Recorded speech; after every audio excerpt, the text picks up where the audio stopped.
Max Keiser is a retired, very successful stockbroker.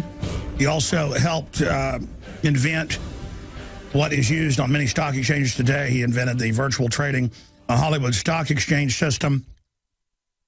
And he's done shows with BBC, RT, Press TV, you name it, radio host, TV host. I was on his show that actually aired over the weekend. And that video is posted up at Infowars.com. At least I gave it to the guys to post this morning. I didn't see it in the top story, so I'm going to have it reposted up there. An important interview we did on several subjects. But Max joins us here today, and we're going to be talking to him in just a moment. I wanted to plug, if you go to Infowars.com, Founding Fathers Battle Gun Grabbers from the Grave, special report. Just an incredible video put together by Aaron Dykes and crew that needs to go out to everybody. This is powerful and is cyanide to the globalist lies. It is absolutely essential video. Founding Fathers, Battle Gun Grabbers from the Grave, top featured video at Infowars.com and PrisonPlanet.com. You heard us air part of it last hour. Okay, going to Max Keiser of MaxKeiser.com. He joins us from London. Max, so much is happening, and I wanted to get you on about the economy because they're buying urban assault vehicles, 1.6 billion bullets, training the Army for martial law. That's all declassified, gearing up like it's the end of the world. And you believe that by the end of April, we're going to see the next phase, an implosion. We're already in an implosion. They just use more debt and welfare checks and the government little credit cards to keep things going. It's a consolidation program. But now we've seen a bunch of countries, the biggest of which, Germany, the key to the EU, repatriating their gold, saying in the news, I saw it in the Financial Times, we don't trust the U.S. anymore. So even the crooks in running Germany don't trust the crooks over here.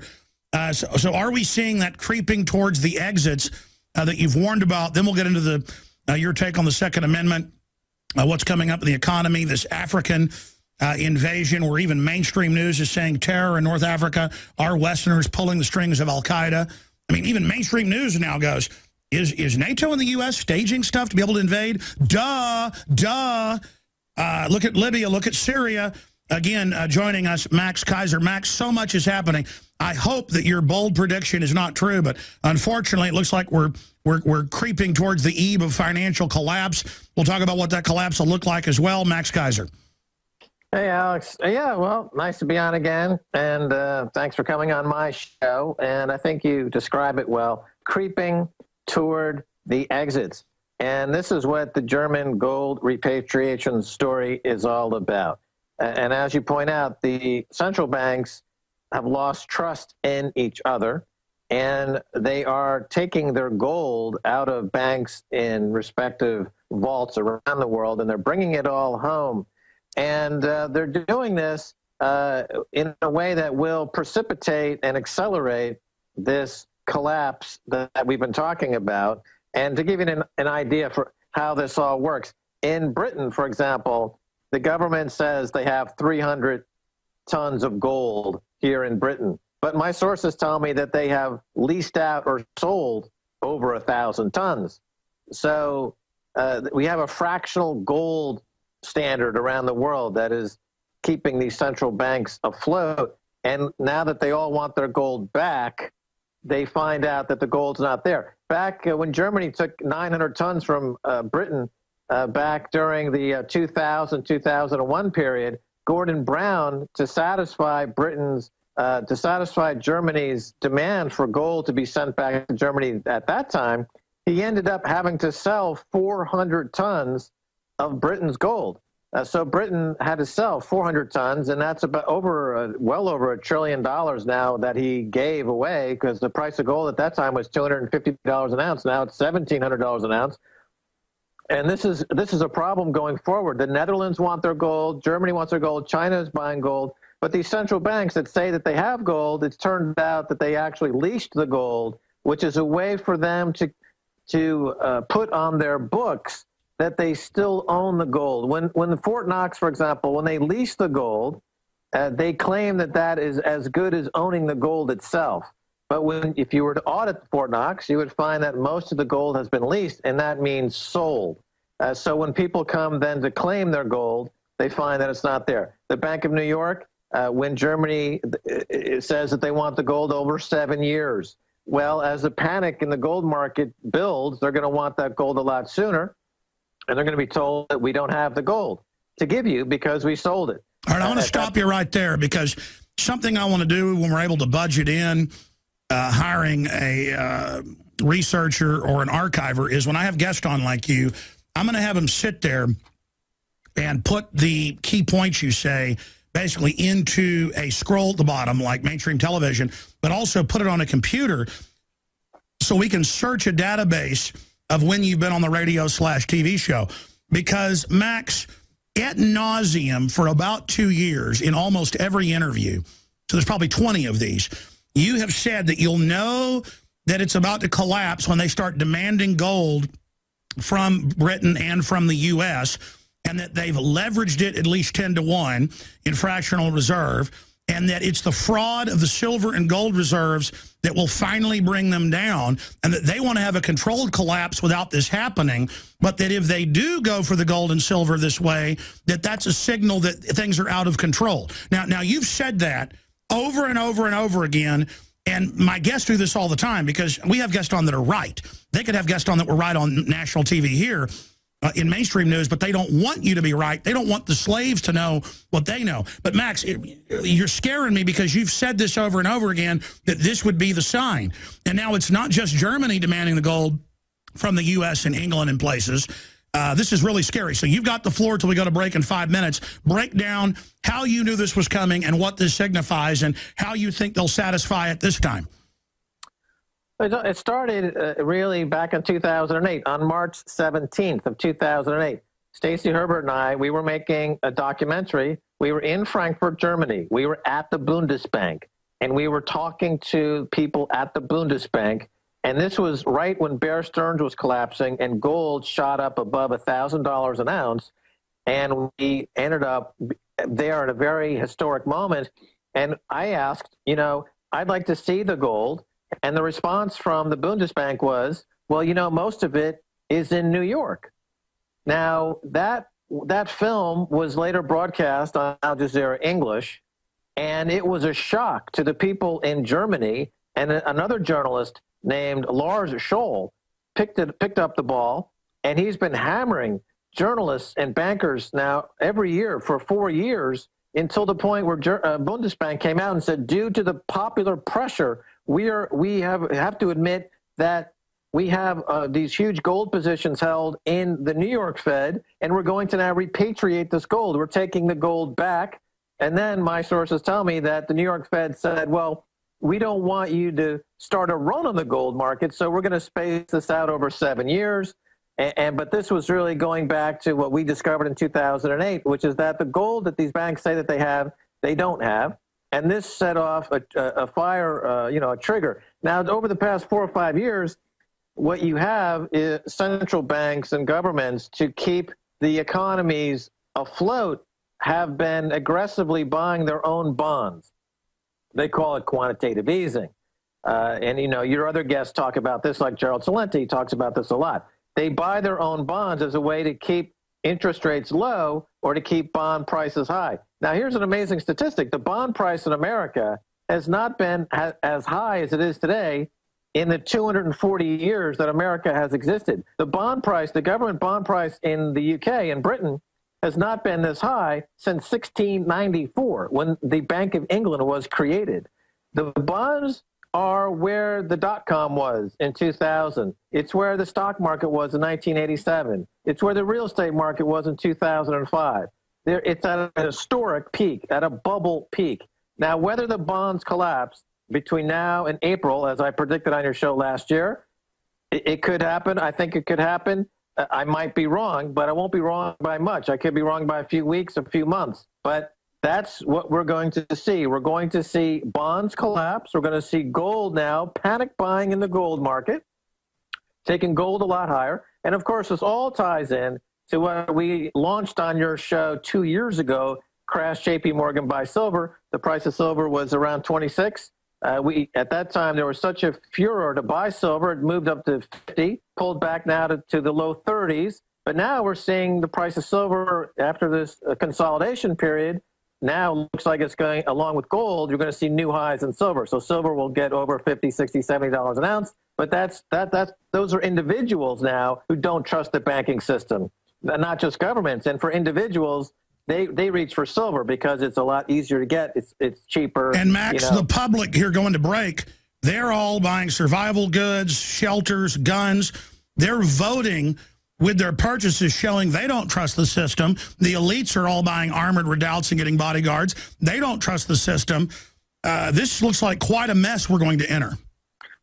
Well, there's a good point you're making there, because it's to contrast today with the 1930s.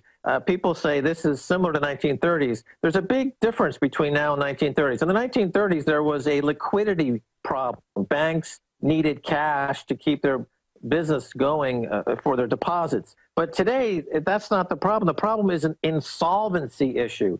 These big too big to fail banks, they are technically insolvent. They're zombie banks. They're being kept alive with this money printing that the politicians tell us, well, we need to print the money. We don't want to repeat the mistakes of the 1930s. That's false. It's not like the 1930s. It's not a liquidity issue. It's an insolvency issue. And they're keeping the banks alive with this cheap money and 0% interest rates to keep their buddies afloat. All right, stay there. Stay there. By the way, KVUE is reporting CNN refuses to show live coverage. Very suspicious. Mass shooting at Lone Star College. We have it recorded, and we'll have it on the nightly news tonight. I'll file a special report for Infowars.com for all the radio listeners. As this develops, at least 3 people shot at Lone Star College in Houston, and I walked out there during the break, and CNN's going, we're not going to show live feeds. We'll show selective clips. So now, we're not going to show live feeds. But who is KHOU. So we need to go to their website, KHOU, and KVUE has it. So we've now reached a point where CNN will not show you what's happening. Because we might see other shooters in camo getting arrested, and then we're told, oh, no, the 5-year-old saw that. We never put that on the news. Oh, go back to sleep. This isn't Operation Gladio. We're not staging something. I tell you, Max Keiser, people can debate, whether a gun culture is a good thing or a bad thing. The nanny-state folks don't like guns. We know they're here to protect us from tyranny. But why is the government arming to the teeth while rushing to disarm us? Is it because they don't want us to be armed during the collapse? I think that's a pretty fair statement. The bond market collapses, as we've talked about, because it's a bubble. It's in a 300-year high bubble. And I look at what's happening in the markets to give me a clue what the big money is doing. And I know that JP Morgan over the past couple of years has been developing huge positions, monopoly-like positions in food, copper, industrial metals, and in precious metals. And they're doing so because they know what's coming, that hyperinflation is coming, and they want to be able to totally control that market. For example, JP Morgan just got involved in launching an exchange-traded fund for copper. So that means, and before they did so, they bought something like 20% of the world's copper supply. So now the price of copper is going to start going up aggressively higher because it's being manipulated higher, because JP Morgan and the bankers on Wall Street want to have a new way to make money. It's going to be on commodities. They've made all the money they possibly can over 30 years in the bond market, because the bond market, the interest rate under Paul Volcker got 15 to 16% on the 10-year bond. It hit this huge high on the interest rate. And during the past 30 years, it's now gone down to zero. During that 30-year period, it was the biggest bull market on Wall Street in history, selling bonds and bond-related equities and stocks and options, et cetera. Now that 30-year period is over, and we're going to enter into a period of commodity price appreciation. JP Morgan already knows it. Goldman Sachs already knows it. And they're buying huge positions into these markets. And as far as what's in the U.S., if the price of food gets to a certain level, it causes riots. We know historically that when the price of food gets to around 40% of an individual's income, you look for a riot. That's the point it got to in Egypt before the Egyptians staged a riot, a revolution in their country. And they don't want us armed so that we can't protect ourselves, but that might actually cause total rioting where even the government gets taken down. But the tyrant's instinct is to disarm us so much they still don't care. But historically, if they take the general public's guns, that will make the government even more unstable. Right. So in the U.S., the average American spends something in the order of 12 to 15% of their income on food. And it's still, it's not at 40%. But as prices now begin to go up because of the manipulation coming and the collapse of the bond market and the loss of purchasing power from the dollar, you're going to get to the point where the food costs are going to be out of reach for a very, very large percentage of the population. And so stay there. We got to go to break. I got to say this, Max, as bad as things are right now, the good news is I see panic and fear in the establishment's eyes. They're power grabbing right now. And they're so insulated. I don't think this is going to go well for them. Let me tell you, I'm not bragging about this. I don't tell this story like I'm a big shot. It's actually pretty creepy and freaks me out and gives me anxiety. I went to Big Bend National Park on the Texas-Mexico border this weekend, and there were people from France there. There were people from New York there, California. In some cases, 80% of people, if I stopped or something, just to sit there and take photos, if I was in a congregated area, would say, Alex Jones. And it wasn't from really Piers Morgan. I'd say, how do you know about me? Oh, I've been listening for years. Listen, when upwards of half or more of people know who I am and say they agree, no matter where I go now, Max, I can go to the hike and bike trail, and in some cases, everyone that comes by as a listener. I'm not bragging and saying I'm a big shot. It's scary, Max, because I don't want to die. They might come after me. I don't know how. Our numbers don't show we're this big. Yeah, 15 million a week. The 15 million a week is not enough to have people from France knowing who you are. And then the next table knows who you are. And then the waitress knows who you are. And then somebody else comes over. I mean, what's going on with that, Max? Well, I've told you, when I've traveled in the Mideast and around Europe and Asia, and people know me from the TV show, and almost invariably that people say, and I watch Alex Jones, and it's just the power of the internet. People watch your videos, and the message resonates all over the world. And you're getting recognized all over now. I mean, the establishment better be concerned. Well, I think your message resonates outside of America more than it does inside of America, because people outside of America have already been dealing with outright tyranny for decades, for generations, and they know exactly what you're talking about. It's only inside America that your message falls on deaf ears in some cases, because America has been very quiet for decades now. Post-World War II, it's been a Shangri-La. It's been a happy town because we've benefited from winning that war, and we've had a 60-year run. But that's coming to an end because a lot of the trends that shaped the good times are finishing, and we're entering a new period. So it's funny that in your own country, you're not as well appreciated, I think, as you are outside of your own country. I can anecdotally tell you that from traveling to these countries and hearing people talk about you extremely with great fondness, more so than I hear people from the U.S. Well, just to be clear, I didn't even bring this up to say, hey, I'm really big, folks. It's actually creepy. Because what I'm saying is that the word is getting out. Let me show people some of these headlines. Wrangle. Some of the southern areas have cultures we have to overcome. And CNS News even has video of him saying this on the news. Like if you live in the South, you're just bad. If you're a gun over, you're a Nazi, period. Lawmakers introduce bills to ban high-capacity gun clips. Texas sheriffs, I will not enforce law I consider unconstitutional. Same thing with Missouri sheriffs. My point is look at this. Sarkozy to move to London to avoid France's high taxes. I mean, how far can these bureaucrats go till everything collapses? This week in Switzerland, of course, it's Davos. And Davos is really the primo of all the New World Order get-togethers. I think it might even be more influential than the Bilderberg meetings, because here you have in the highest mountain in Switzerland, really the cream of the cream coming together and cutting deals and doing deals. And so it's happening this week. And this is where now we'll find out in a couple of weeks what they decided to do in Davos. And we'll find out what companies got bought and who's going to go after whom. And a lot of news will come out of it. But I think Davos really in Europe is the #1 event of the year for these guys, these tyrants like Tim Geithner, who just came out the news that in 2008, 2007, he was selling information to Wall Street about which way the Fed and the Treasury were going to move interest rates.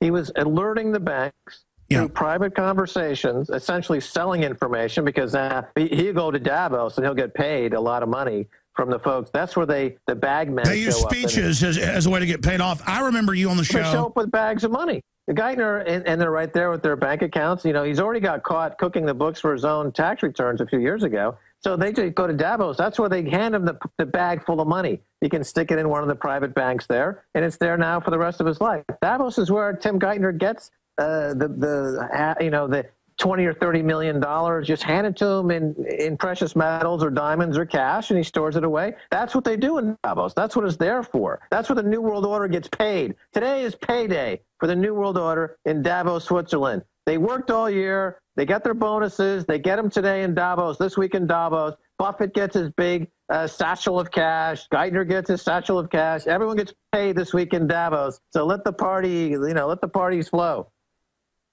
I want to shift gears. Again, ladies and gentlemen, we're obviously going to go into overdrive. We're showing pictures here, a live feed from a helicopter that CNN says you're not allowed to see. So we've entered a new Orwellian level here where CNN and other cable news channels are saying they're not going to show live feeds.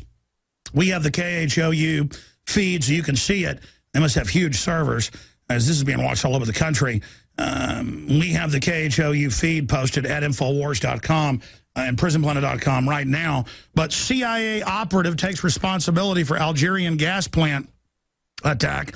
In the video, Mokhtar Belmokhtar, said to be the mastermind behind the terrorist attack by the Islamist Al-Mujahideen brigade in the gas complex in Algeria, takes credit for the operation. Now, let me show on the document cam viewers this. Radio listeners can go to Infowars.com. This is confirming what the London Independent was saying. Terror in northern Africa are Westerners pulling the strings. And it has the Prime Minister, Sayal, telling reporters that it's an English accent groups leading the al-Qaeda forces. Well, we know al-Qaeda works for the West. They've given them Libya and Syria. They've now taken over Libya. They're deploying into other areas, and then using this as an excuse for NATO through AFRICON to invade and run raids into these areas. Just absolutely amazing. And U.S. begins transporting French troops and equipment into Mali with another staged event as a pretext. I mean, how unveiled does this have to get where the West publicly runs al-Qaeda? I mean, does that not add massive credibility to everybody that pointed out that government was involved in 9/11? Well, Tony Blair, I give him credit for setting up the collapse of Libya, his relationship with Gaddafi.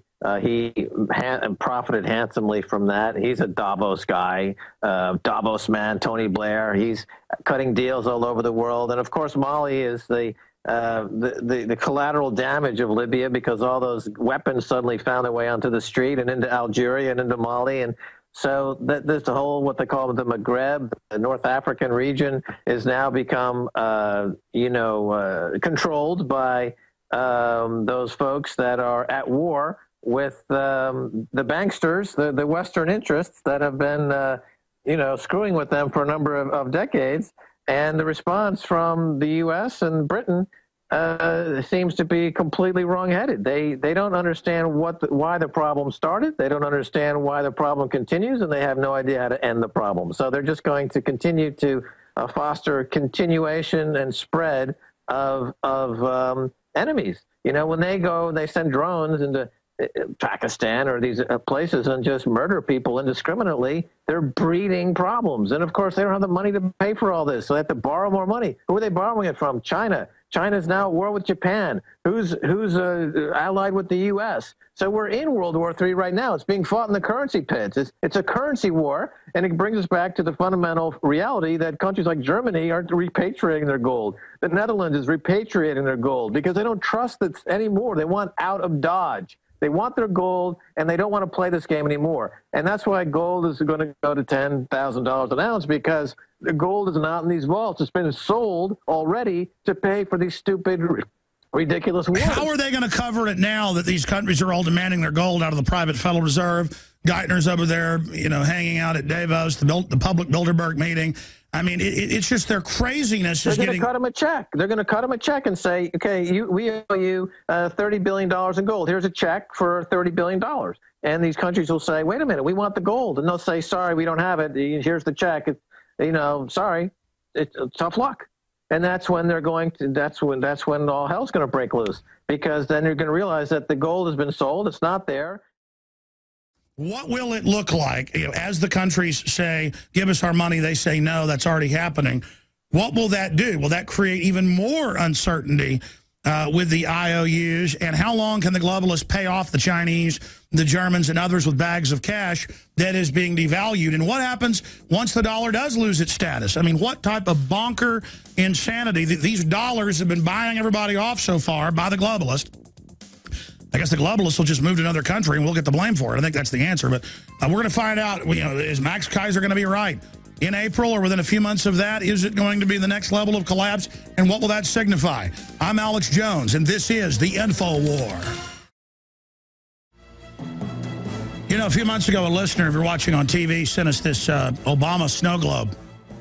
And when we shake it up, it was our Christmas present, it's totally and completely filthy inside, which I thought was fitting. It's clouded and looks like there's bacteria or sewage in it. So let me shake this up for everybody and show the viewers a document cam shot. There you go. So thanks for the Christmas present. It turned out even better than we thought. It came in the official packaging and everything. So probably made in China and probably has like fetid urine in it or something. I don't know. But there you go. Going back to Max Keiser at maxkeiser.com. You can follow us on Twitter at RealAlexJones. And where is the best Twitter for you, Max? There's several big ones out there. Well, just Max Keiser. So it's Twitter/Max Keiser. Okay, you heard my long-winded question before the break. What does the next stage of collapse look like, and what will happen? Well, I'm just reading Zero Hedge. They got a story up right now. Mervyn King, Bank of England, is talking about rebalancing to avoid a currency war, and that's a big moment, because he acknowledges that we're in a currency war. The UK pound is going to have to be revalued down sharply. That means purchasing power in the UK is going to collapse. As you know, I moved to London from Paris to observe and to report on the collapse of the UK pound and the UK economy, because it's one of the most vulnerable economies in the world, because they have so little gold after Gordon Brown sold most of it back in 2001.